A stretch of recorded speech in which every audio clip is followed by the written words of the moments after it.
오늘 본문 말씀은 13절부터 16절까지 세상의 소금과 또 빛으로 부름받은 그리스도인에 대한 말씀과 또 17절부터 20절까지는 예수님과 율법의 관계에 대한 말씀입니다.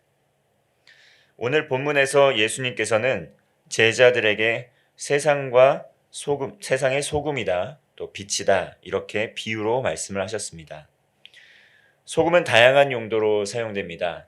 성경에서도 소금은 맛을 내는 용도로 사용되고 또 치유를 위한 목적으로 사용되기도 했습니다. 또 제사를 하게 될 때 제사를 위한 귀한 용도로 구별되어 사용되기도 했고 또 민수기 18장과 역대하 13장의 말씀을 보면 하나님과 이스라엘 백성 사이에 또 소금 언약을 맺는 그러한 장면이 나옵니다. 소금은 지구에서 가장 흔한 물질 중에 하나입니다. 그러나 소금은 역사적으로 철이나 금과 밀과 더불어서 매우 중요한 물질 중에 하나였습니다. 고대에는 사회적으로 경제적으로 매우 귀중한 것이 바로 이 소금이었습니다. 그러나 소금은 불이나 또 물이나 또 여러 시간이 지남에 따라 파괴되는 물질이 아닙니다. 그러므로 소금은 대대로 영속적인 의미를 지니고 쓰임을 받았습니다. 13절의 말씀입니다. 너희는 세상의 소금이니 소금이 만일 그 맛을 잃으면 무엇으로 짜게 하리요? 후에는 아무 쓸데없어 다만 밖에 버려져 사람에게 밟힐 뿐이니라. 그런데 이 소금이 맛을 잃어버리면 어떻게 되겠습니까? 아무 쓸모가 없이 버려져서 사람에게 밟히고 쓸모없게 될 것이다. 오늘 본문은 이렇게 말씀하고 있습니다. 다시 말하면 제 역할을 못하고 또 정체성을 상실하게 될 때 제 역할을 못하게 되고 아무 쓸모가 없게 된다는 말입니다. 예수님께서는 그를 따르는 제자들에게 너희는 세상의 소금이다 이렇게 정체성을 부여해 주십니다. 마찬가지로 우리 그리스도인들 역시 세상의 소금의 역할을 감당해야 합니다.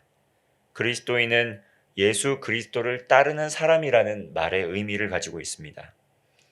그리스도인은 예수님을 따르면서 예수님을 닮기에 애쓰며 살아가는 것, 그럴 때 정체성을 유지하며 살아갈 수 있습니다. 그리스도인은 그러는 가운데 소금처럼 세상에서 예수 그리스도의 복음을 또 전하고 변함없이 신실하게 하나님을 사랑하고 이웃을 사랑하며 세상을 치유하고 회복하며 하나님 나라를 이루는 사명을 가지고 있습니다. 이러한 것들이 소금이 하는 필수적인 역할이라는 것이죠. 이러한 역할과 정체성이 있을 때 비로소 우리는 그리스도인이라 불리울 수 있는 것입니다. 14절과 15절의 말씀입니다. 너희는 세상의 빛이라. 산 위에 있는 동네가 숨겨지지 못할 것이요 사람이 등불을 켜서 말 아래에 두지 아니하고 등경 위에 두나니 이러므로 집안 모든 사람에게 비치느니라. 다음으로 예수님께서는 제자들을 세상의 빛이다 이렇게 말씀하십니다. 빛이 비추일 때 당연한 말이지만 어두움이 사라집니다. 빛을 비추는 등불을 켜는 이유는 무엇입니까? 그것은 바로 주변을 밝히기 위해서입니다.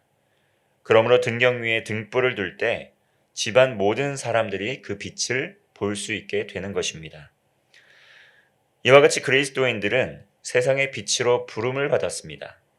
하나님께 먼저 사랑을 받아서 부름을 받았다라는 것은 그 자신만 또 복을 누리고 그 자신만 하나님의 사랑을 누리라고 그런 것이 아니라 하나님의 사랑과 하나님의 은혜의 빛을 세상으로 비추라 라는 그런 목적을 가지고 부름을 받은 이유가 있습니다.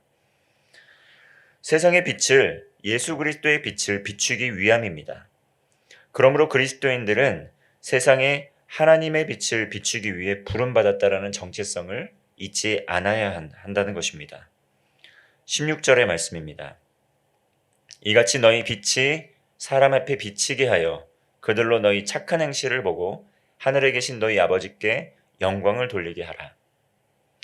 복음의 빛을 사람 앞에 비치게 하여 착한 행실을 보고 하늘에 계신 아버지께 영광을 돌리게 하는 것, 그것이 그리스도인의 역할이자 사명입니다. 선한 일은 감추고 또 아무도 모르게 하는 것이 미덕이라 여겨지기도 합니다. 그러나 우리의 선한 행실, 우리의 착한 행실은 우리가 높음을 받기 위해서 하는 것이 아니라는 것을 기억해야 됩니다. 우리의 선함, 우리의 착한 행실, 또 우리의 의로운 행실들이 우리의 높아짐을 위해서 하는 목적이 아니라 그것은 바로 우리 착한 행실을 통해 하나님께서 영광을 받으시게 하기 위함이다. 세상에서도 많은 여러 가지 의로운 일들을 하는 분들이 많이 있습니다. 그러나 그리스도인들이 이 의로운 일을 하는 일과 세상 사람들이 의로운 일을 하는 일에 대한 여러 가지 동기와 그 근본적인 이유와 목적은 다르다는 것을 우리는 기억해야 됩니다.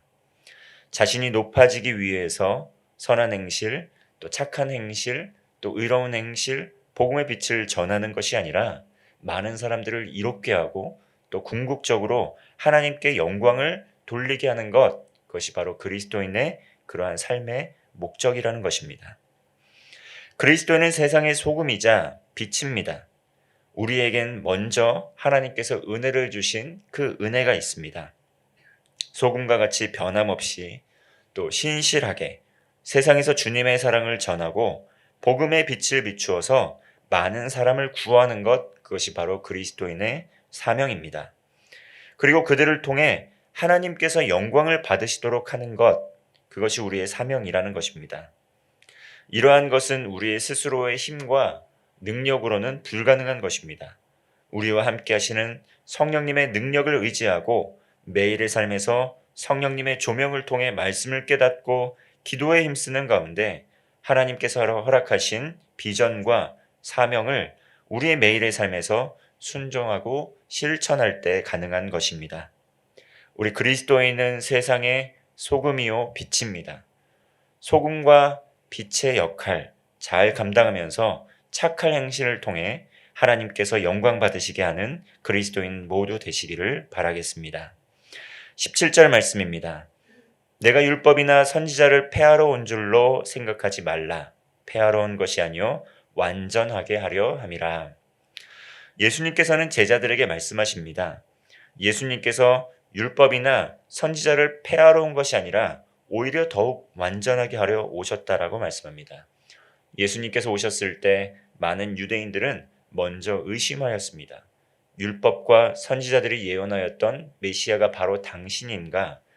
그들이 기대하였던 그 모습이 예수님과는 사뭇 달랐기 때문에 율법도 선지자도 성취된 것이 아니라 그 어떤 특별한 능력을 가진 기적을 행하는 그러한 선지자가 온 것으로 그쯤 생각하였던 것입니다. 그러나 예수님께서 이 땅에 오신 것은 그저 우연한 사건으로 이루어진 것이 아닙니다. 성경의 언약대로 오셔서 언약을 성취하신 것을 예수님께서 오늘 거듭 강조하고 계시는 것입니다. 다윗 왕조, 베들레헴 탄생, 각종 예언서에서 또 시가서에서 언급한 이 땅에 오실 메시아, 또 그리스도에 대한 말씀을 예수님께서 친히 성취해 나가셨습니다. 당시 유대인들이 기대했던 메시아는 하나님의 아들, 그리고 겸손의 왕, 또 섬김의 종으로서 예수 그리스도를 또 그리스도를 기대했던 것은 아니었습니다.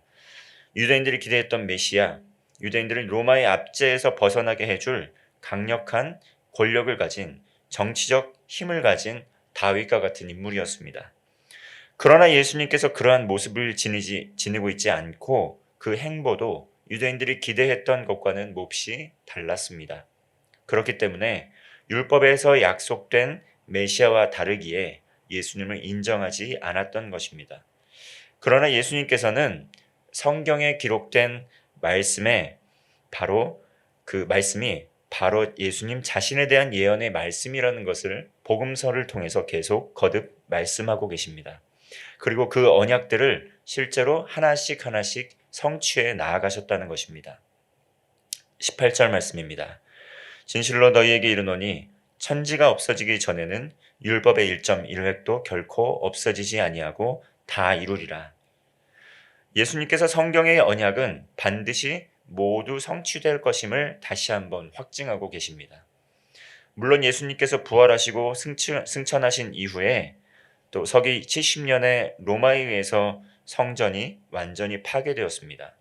더 이상 희생 제사와 같이 구약 성경에 나타나 있는 모든 그 제의적 의미를 가진 그 율법의 일들을 지켜나가는 것은 힘들게 되었고 더욱이 예수 그리스도를 믿음으로 구원을 받았기 때문에 이전에 드렸던 희생 제사의 의미가 사라지게 되었습니다.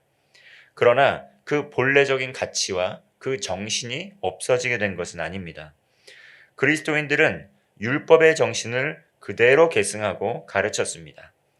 사도행전 15장에서 이방인으로서 그리스도인이 된 사람들도 율법의 정신만은 이어받고 반드시 지켜야 하는 필수적인 율법은 지켜나가도록 이스라엘 공회에서 결정하게 됩니다. 20절의 말씀입니다. 내가 너희에게 이르노니 너희의 의가 서기관과 바리새인보다 더 낫지 못하면 결코 천국에 들어가지 못하리라. 서기관과 바리새인, 그들은 외적으로 드러나는 도덕적으로 의로운 삶을 살기 위해서 매우 노력을 했습니다. 그렇다고 이들의 도덕적 행위가 그들을 구원에 이르게 하지는 못했습니다. 외적인 행위는 의로운 모습이 있었지만 내적으로는 하나님의 뜻과 거리가 먼 삶을 살았기 때문입니다. 다시 말해서 표리부동한 삶을 살았다는 것이죠. 겉으로는 의롭고 도덕적인 모습을 지닌 듯하나 그 마음의 중심, 내적으로는 하나님을 사랑하고 또 진정으로 이웃을 사랑하지 못했다는 것입니다. 자신의 의로운 삶, 의로운 행위의 실천에 집중하였기 때문에 내적인 진실됨, 진실성, 이웃을 사랑하는 그 참된 실천이 부족하였다는 것입니다. 이 역시 율법을 완전히 이루는 삶을 아니었기 때문에 예수님께서는 서기관과 바리새인들 역시 하나님 나라에 들어가기 합당하지 않다고 꾸짖으셨습니다. 그리고 그들을 외식하는 무리라고 크게 꾸짖으신 것입니다. 그러나 외적인 그러한 실천도 내적인 성장뿐만 아니라 외적인 실천도 뒤따라야 한다는 것, 그것도 매우 중요하다는 것을 오늘 본문에서는 강조하고 있습니다. 도덕적으로 의로운 삶이 필요 없다는 말이 아니라는 것입니다. 도덕적으로 의로운 삶과 더불어 내적인 진실성, 그 거듭남이 있을 때 하나님 나라에 들어가기 합당한 그러한 하나님의 사람이라는 것입니다. 성령의 열매, 또 사랑, 희락, 화평, 또 오래 참음, 자비, 양선, 충성, 온유와 절제와 같은 것이 있습니다. 그리고 복음서 또 성경 전체를 보면 화해와 용서의 중요성, 그리고 예수 그리스도를 닮아가는 거룩과 성결의 삶, 이런 외적인 행위뿐만 아니라 내적으로 진실된 변화가 있어야 한다는 것입니다. 그건 역시 스스로의 노력으로 가능한 것이 아닙니다. 성령으로 거듭날 때 가능하다는 것입니다. 오늘 예수님께서 말씀하신 것처럼 그리스도인의 정체성을 가지고 세상의 빛과 소금으로 살아가는 성도, 또 성령님과 동행하며 내적으로나 외적으로 영적 성숙과 성장을 이루는 하나님의 사람 모두 되시기를 바랍니다. 기도하겠습니다.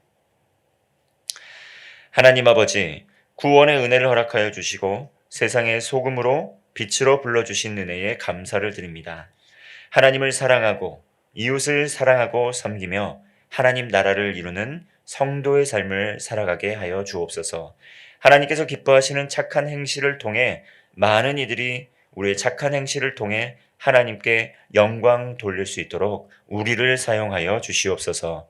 이 땅의 율법을 완성하기 위해 오신 예수님, 이 세상의 구원자이신 예수 그리스도를 따라 하나님의 말씀에 순종하며 외적으로나 또 내적으로 날마다 주님을 닮아가는 하나님의 사람 되게 하여 주옵소서.